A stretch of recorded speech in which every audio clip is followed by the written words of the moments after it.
Hi viewers, welcome to my channel Saanvi creations. నేను మీరవలి. ఈరోజు మనం ఎంతో రుచిగా ఉండి గుమగుమలాడే మటన్ లివర్ కర్రీని రెడీ చేద్దామా? ఫ్రెష్ లివర్ని స్పైసీ మసాలాతో స్లో కుకింగ్ చేస్తే ఆ అరోమానే ఎంతో టెంప్టింగ్గా ఉంటుంది. సో ఈ రెసిపీ ఎలా రెడీ చేయాలో చూసేస్తాం. So let's get started. So నేను ఇక్కడ ఈ కర్రీ కోసం మొత్తం మటన్ది లివర్ సెట్ తీసుకున్నానండి. ఆ లివర్ సెట్ మొత్తం ఫస్ట్ మనం ఇలా తీసేసి వాష్ చేసుకోవాలి. ఫస్ట్ ప్లెయిన్ వాటర్తో ఇలా బాగా వాష్ చేసుకోవాలి. ఇప్పుడు ప్లెయిన్గా వాటర్తో వాష్ చేసేసిన తర్వాత నెక్స్ట్ దీంట్లోకి ఉల్లిగడ్డ ముక్కల్ని వేసేసుకొని దాన్ని కలుపుకుంటూ దీన్ని కడుక్కోవాలి. ఎందుకంటే ఈ ఉల్లిగడ్డ ముక్కలు వేయడం వల్ల ఆ మటన్ లివర్లో ఉండే స్మెల్ అనేది పోతుందన్నమాట. ఆనియన్ వేసేసుకొని వాష్ చేసుకున్న తర్వాత ఈ మటన్ లివర్ సెట్ మొత్తం ఆ ఆనియన్తో పాటు ఒక కుక్కర్లోకి వేసుకొని ఇంకా మనకి కర్రీలోకి ఎంత ఆనియన్ కావాలో ఒక 2-3 ఆనియన్స్ని కట్ చేసుకొని వేసేసుకుందాం. అవి కూడా ఇప్పుడు మనం నెక్స్ట్ దీంట్లోకి ఒక 4 to 5 టేబుల్ స్పూన్స్ అంతా ఆయిల్ వేసేసుకుందాం. ఇప్పుడు స్టవ్ ఆన్ చేసేసుకొని ఈ కుక్కర్ని స్టవ్ పైన పెట్టేసుకోవాలి. నెక్స్ట్ దీన్ని ఈ ఆనియన్స్ ఆయిల్ అంతా బాగా మిక్స్ అయిపోయేలాగా దీన్ని బాగా కలుపుకోవాలి. ఇప్పుడు మనం దీంట్లోకి మన టేస్ట్కి సరిపడా అంత సాల్ట్ వేసేసుకుందాం. నెక్స్ట్ దీంట్లోకి ఒక 1 టేబుల్ స్పూన్ అంత పసుపు యాడ్ చేసేసుకుందాం. పసుపు యాడ్ చేసేసిన తర్వాత దీంట్లోకి ఒక 2 టేబుల్ స్పూన్ అంత కారం కూడా యాడ్ చేసుకుందాం.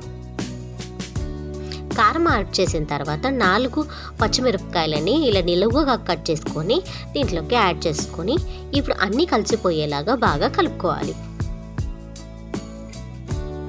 ఇప్పుడు ఇలా అన్నీ కలిపేసుకున్న తర్వాత దీంట్లోకి ఒక 2-3 టమాటోలని మనం ముందే కట్ చేసుకొని పెట్టుకున్నవి దీంట్లోకి వేసేసుకోవాలి. ఇప్పుడు ఈ టమాటో ముక్కలు కూడా మొత్తం కలిసిపోయేలాగా బాగా కలుపుకోవాలి. ఇప్పుడు అన్నీ కలిసిపోయేలాగా కలుపుకున్న తర్వాత దీంట్లోకి వాష్ చేసుకొని కట్ చేసుకొని పెట్టుకున్న ఒక పిరికెడంతా సోయి కూరని యాడ్ చేద్దాం. ఈ సోయి కూర యాడ్ చేసిన తర్వాత దీంట్లోకి పుదీనా ఇంకా కొత్తిమీరను కూడా యాడ్ చేసుకుందాం. ఇప్పుడు మనం వేసినవన్నీ మిక్స్ అయిపోయేలాగా బాగా దీన్ని కలుపుకోవాలి.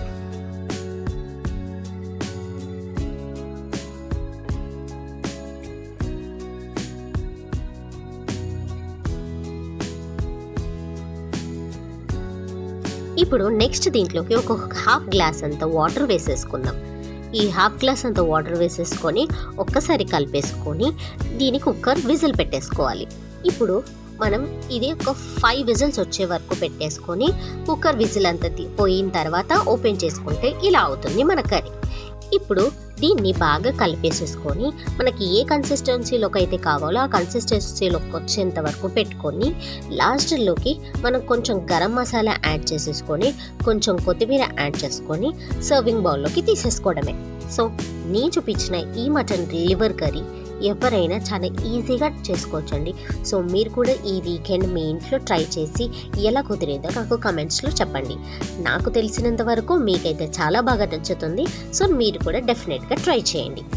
సో మీకు కనుక ఈ వీడియో నచ్చినట్టయితే లైక్ చేయండి, షేర్ చేయండి, కమెంట్ చేయండి, అలాగే సబ్స్క్రైబ్ చేసుకోవడం మర్చిపోకండి. Saanvi creations. Thank you for watching.